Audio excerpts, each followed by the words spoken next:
The Unnamable. Written by H.P. Lovecraft. We were sitting on a dilapidated 17th-century tomb in the late afternoon of an autumn day at the old burying ground in Arkham, and speculating about the Unnamable.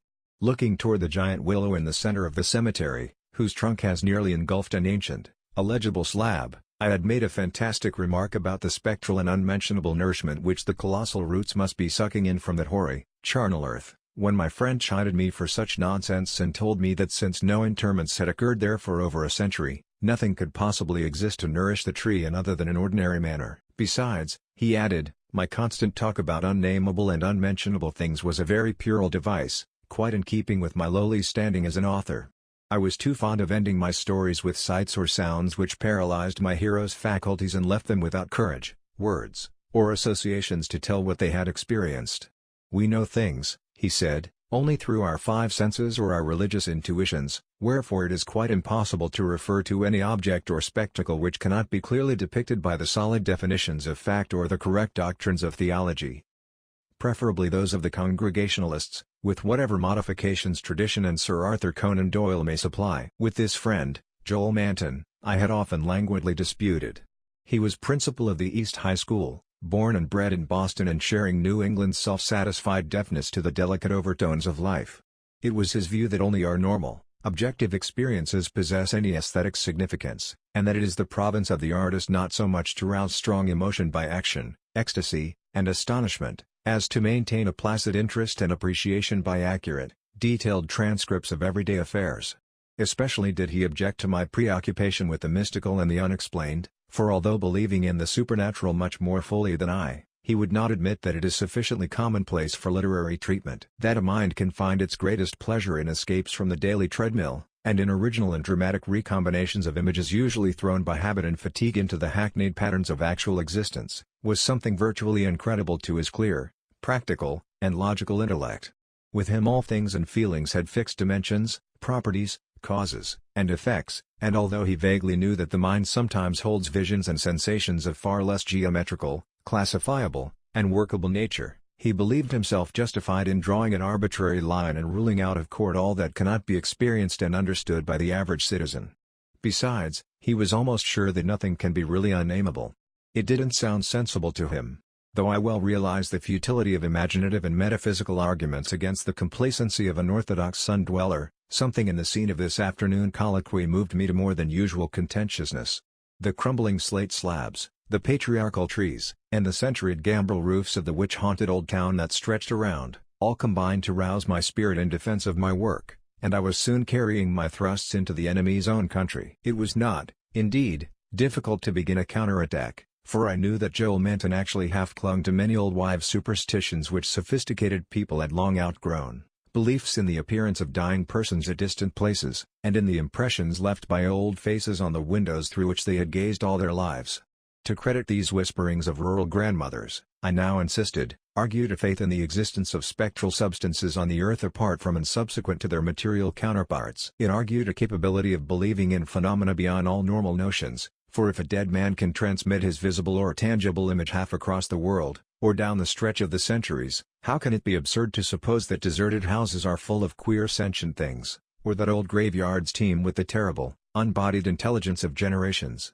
And since spirit, in order to cause all the manifestations attributed to it, cannot be limited by any of the laws of matter, why is it extravagant to imagine psychically living dead things in shapes, or absences of shapes, which must for human spectators be utterly and appallingly unnamable? Common sense in reflecting on these subjects, I assured my friend with some warmth, is merely a stupid absence of imagination and mental flexibility.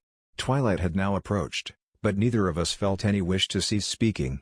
Manton seemed unimpressed by my arguments, and eager to refute them, having that confidence in his own opinions which had doubtless caused his success as a teacher, whilst I was too sure of my ground to fear defeat. The dusk fell, and lights faintly gleamed in some of the distant windows, but we did not move.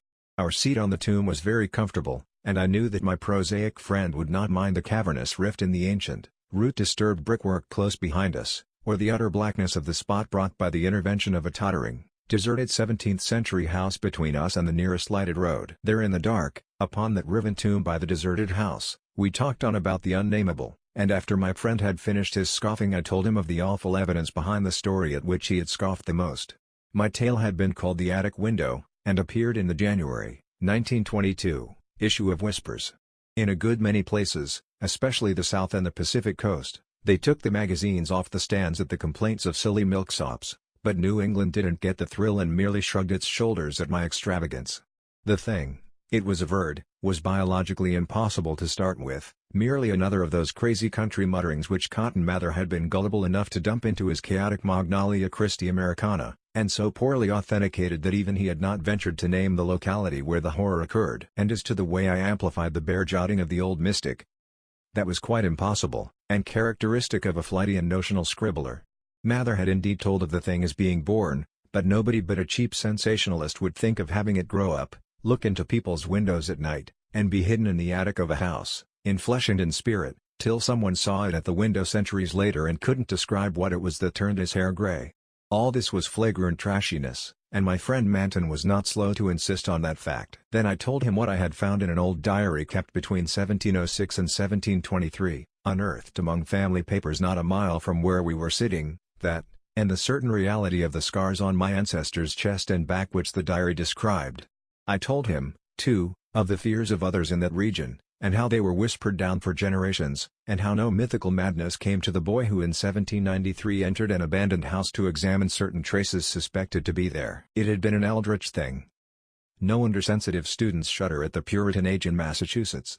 So little is known of what went on beneath the surface.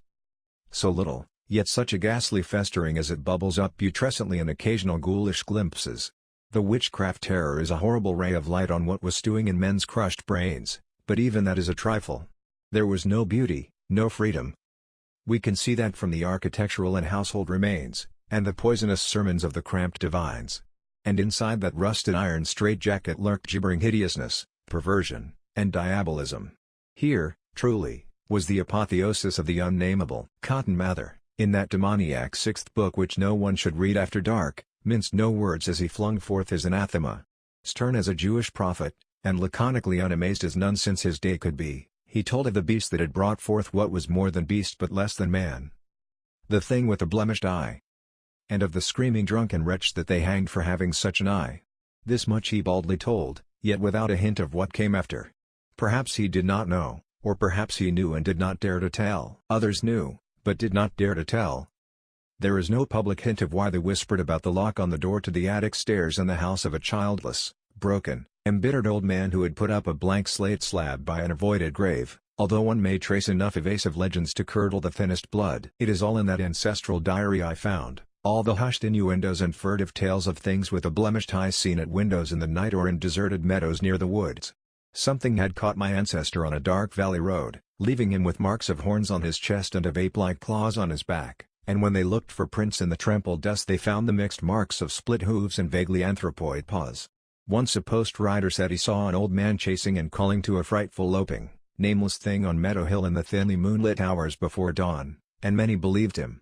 Certainly, there was strange talk one night in 1710 when the childless, broken old man was buried in the crypt behind his own house inside of the blank slate slab. They never unlocked that attic door, but left the whole house as it was, dreaded and deserted. When noises came from it, they whispered and shivered, and hoped that the lock on that attic door was strong. Then they stopped hoping when the horror occurred at the parsonage, leaving not a soul alive or in one piece. With the years the legends take on a spectral character. I suppose the thing, if it was a living thing, must have died. The memory had lingered hideously. All the more hideous because it was so secret. During this narration my friend Manton had become very silent, and I saw that my words had impressed him. He did not laugh as I paused, but asked quite seriously about the boy who went mad in 1793, and who had presumably been the hero of my fiction. I told him why the boy had gone to that shunned, deserted house, and remarked that he ought to be interested, since he believed that windows retained latent images of those who had sat at them. The boy had gone to look at the windows of that horrible attic, because of tales of things seen behind them, and had come back screaming maniacally. Manton remained thoughtful as I said this, but gradually reverted to his analytical mood. He granted for the sake of argument that some unnatural monster had really existed, but reminded me that even the most morbid perversion of nature need not be unnamable or scientifically indescribable. I admired his clearness and persistence, and added some further revelations I had collected among the old people. Those later spectral legends, I made plain, related to monstrous apparitions more frightful than anything organic could be, apparitions of gigantic bestial forms sometimes visible and sometimes only tangible, which floated about on moonless nights and haunted the old house, the crypt behind it, and the grave where a sapling had sprouted beside an illegible slab. Whether or not such apparitions had ever gored or smothered people to death, as told in uncorroborated traditions, they had produced a strong and consistent impression, and were yet darkly feared by very aged natives, though largely forgotten by the last 2 generations. Perhaps dying for lack of being thought about. Moreover, so far as aesthetic theory was involved, if the psychic emanations of human creatures be grotesque distortions, what coherent representation could express or portray so gibbous and infamous a nebulosity as the specter of a malign, chaotic perversion, itself a morbid blasphemy against nature? Molded by the dead brain of a hybrid nightmare, would not such a vaporous terror constitute in all loathsome truth the exquisitely, the shriekingly unnamable? The hour must now have grown very late. A singularly noiseless bat brushed by me, and I believe it touched Manton also, for although I could not see him I felt him raise his arm. Presently he spoke. "But is that house with the attic window still standing and deserted?" "Yes," I answered. "I have seen it." "And did you find anything there? In the attic or anywhere else?" "There were some bones up under the eaves. They may have been what that boy saw. If he was sensitive he wouldn't have needed anything in the window glass to unhinge him. If they all came from the same object it must have been an hysterical, delirious monstrosity. It would have been blasphemous to leave such bones in the world, so I went back with a sack and took them to the tomb behind the house. There was an opening where I could dump them in. Don't think I was a fool. You ought to have seen that skull. It had 4-inch horns, but a face and jaw something like yours and mine." At last I could feel a real shiver run through Manton, who had moved very near. But his curiosity was undeterred. "And what about the window panes?" "They were all gone. One window had lost its entire frame, and in the other there was not a trace of glass in the little diamond apertures. They were that kind. The old lattice windows that went out of use before 1700. I don't believe they've had any glass for 100 years or more. Maybe the boy broke 'em if he got that far, the legend doesn't say." Manton was reflecting again. "I would like to see that house, Carter. Where is it? Glass or no glass, I must explore it a little. And the tomb where you put those bones, and the other grave without an inscription. The whole thing must be a bit terrible." "You did see it? Until it got dark." My friend was more wrought upon than I had suspected, for at this touch of harmless theatricalism he started neurotically away from me and actually cried out with a sort of gulping gasp which released a strain of previous repression. It was an odd cry, and all the more terrible because it was answered. For as it was still echoing, I heard a creaking sound through the pitchy blackness, and knew that a lattice window was opening in that accursed old house beside us. And because all the other frames were long since fallen, I knew that it was the grisly glassless frame of that demoniac attic window. Then came a noxious rush of noisome, frigid air from that same dreaded direction, followed by a piercing shriek just beside me on that shocking rifted tomb of man and monster. In another instant I was knocked from my gruesome bench by the devilish threshing of some unseen entity of titanic size but undetermined nature, knocked sprawling on the root-clutched mold of that abhorrent graveyard, while from the tomb came such a stifled uproar of gasping and whirring that my fancy peopled the rayless gloom with Miltonic legions of the misshapen damned. There was a vortex of withering, ice-cold wind, and then the rattle of loose bricks and plaster, but I had mercifully fainted before I could learn what it meant. Manton, though smaller than I, is more resilient, for we opened our eyes at almost the same instant, despite his greater injuries. Our couches were side by side, and we knew in a few seconds that we were in St. Mary's Hospital. Attendants were grouped about intense curiosity, eager to aid our memory by telling us how we came there, and we soon heard of the farmer who had found us at noon in a lonely field beyond Meadow Hill, a mile from the old burying ground, on a spot where an ancient slaughterhouse is reputed to have stood. Manton had 2 malignant wounds in the chest, and some less severe cuts or gougings in the back. I was not so seriously hurt, but was covered with welts and contusions of the most bewildering character, including the print of a split hoof. It was plain that Manton knew more than I, but he told nothing to the puzzled and interested physicians till he had learned what our injuries were. Then he said we were the victims of a vicious bull. Though the animal was a difficult thing to place and account for. After the doctors and nurses had left, I whispered an awestruck question. "Good God, Manton, but what was it? Those scars? Was it like that?" And I was too dazed to exult when he whispered back a thing I had half expected. "No. It wasn't that way at all. It was everywhere. A gelatin. A slime. Yet it had shapes, 1,000 shapes of horror beyond all memory. There were eyes.